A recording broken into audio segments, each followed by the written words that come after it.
And there is breaking news out of the Pentagon this morning as well. A senior defense official confirming to Fox News that the Obama administration is now pulling the plug on the Pentagon's much maligned program to attempt to train Syrian rebels. At the same time, you've got Russia's air campaign that is giving their ally, the Syrian regime and Bashar Assad, a major boost.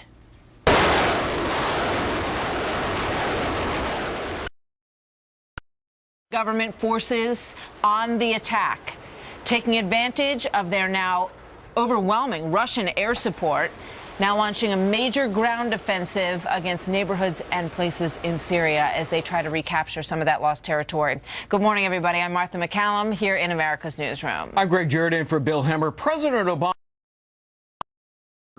once had great hopes for the U.S. program to train Syrian rebels, but in the end, it only produced, believe it or not, 5 fighters at a cost of $500 million. Leland Vittert live at the White House with more on this story. Leland.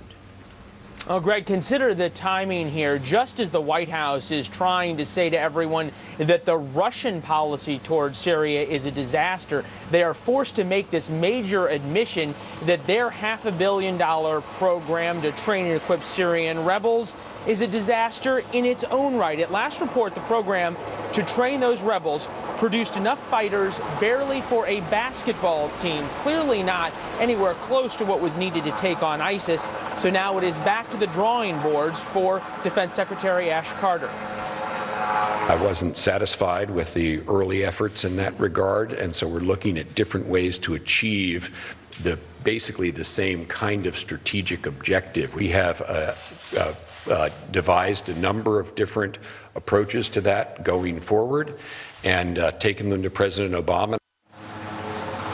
In the background, you are hearing Marine One land here to take President Obama to the West Coast for the beginning of a weekend trip out there. Whether we hear from him about this before he leaves is unclear, but clearly it's been a very rough week for the president when it comes to foreign policy as he tries to convince America's allies abroad also that it's the United States who has Syria figured out and not the Russians. Greg?